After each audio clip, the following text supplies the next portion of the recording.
Welcome. Today, I want to take you beyond the headlines, beyond assumptions, beyond the surface of someone else's life. We pass by people every day, at bus stops, in grocery stores, on the sidewalk. We see the surface, tired eyes, rushed steps, hands full, and we think we know. We think we understand what they're going through. But truth is, we don't. Not really. That's why I decided to spend one day living someone else's life. Not interviewing them, not filming them, but being them, hour by hour, doing the work, carrying the load, feeling the weight. I met Derek, a 38-year-old single father of 3. He doesn't have a car. He works 2 jobs, and he's raising 3 beautiful, high-energy kids alone. So for 24 hours, I lived Derek's life, and what I learned changed the way I look at people forever. 4:30 a.m., the start of everything, the alarm hit before the sun did. My body protested. My mind begged for another hour. But Derek was already in the kitchen. He didn't check his phone. He didn't scroll. He moved with purpose. He stirred oatmeal on the stove while slicing bananas. A pot of coffee brewed, a load of laundry already spun in the background. When I asked him why he wakes up this early, he said, "Because everything I do in the morning makes the next 12 hours survivable." He didn't say it like a martyr. He said it like a man who had no other choice. 6 a.m. The kids wake up and so does the storm. Mia is 4. Caleb is 8. Layla is 11. The second they woke up, the energy in the house quadrupled. Mia didn't want to wear her shoes. Then she did. Then she wanted socks with stars on them. Only those. Caleb couldn't find his backpack. Layla was stressed about a quiz, brushing her hair with one hand and reading flashcards with the other. Derek kept moving. He packed lunches, found shoes, kissed foreheads, and diffused sibling tension with the grace of a hostage negotiator. There wasn't a second to breathe. It was all go, go, go. And he never once raised his voice. I asked how he stays calm.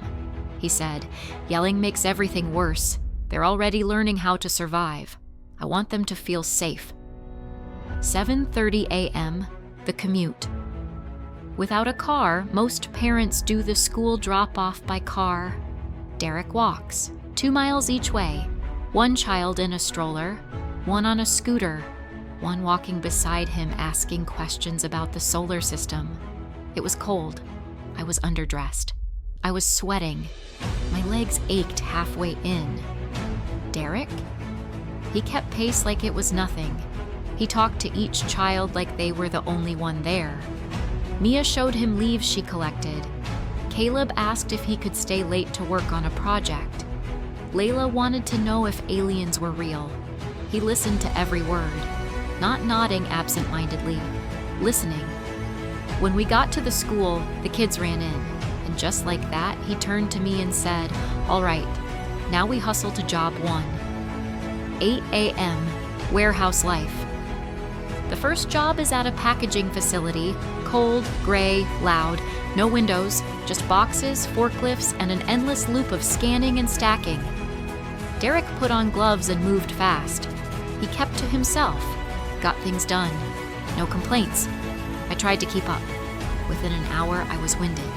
My back hurt. My hands burned. "You good?" he asked. I nodded and said yes. He smiled. That's the look of someone doing this for the first time. 4 hours passed in a blur, repetitive, heavy, unforgiving. He said, "This part pays the electric bill. That's all that matters." 12:30 p.m., lunch.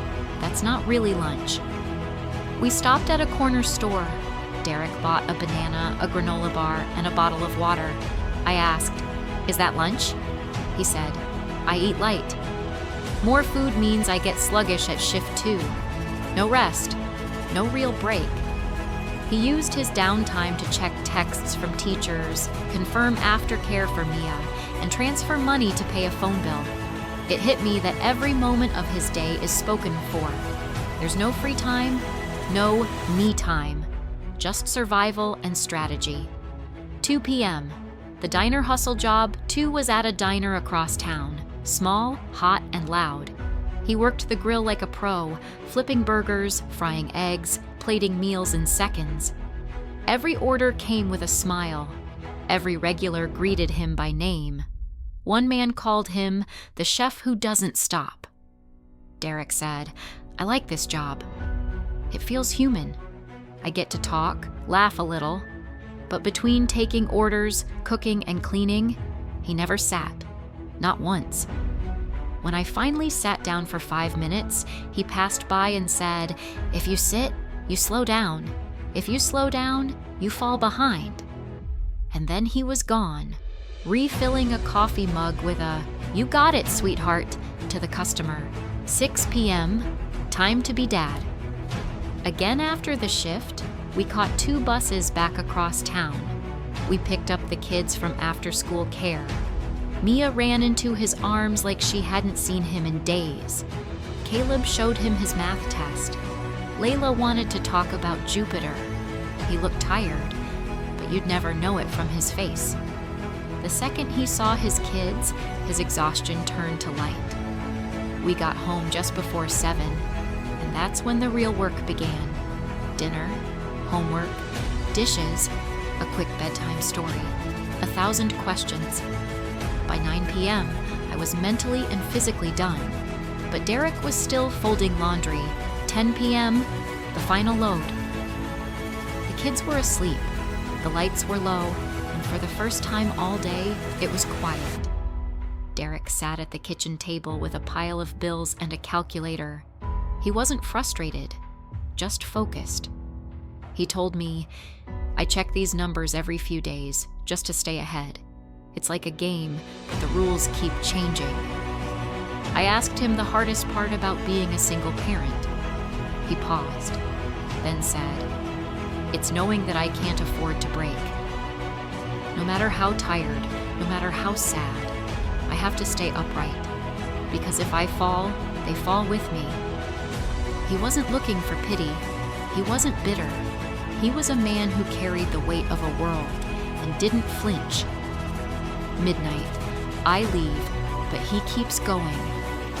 At midnight, I left Derek's apartment, and now, because of this day, I'll never look at a tired face in public the same way again, because behind every exhausted soul is a story, and sometimes that story is a miracle in motion.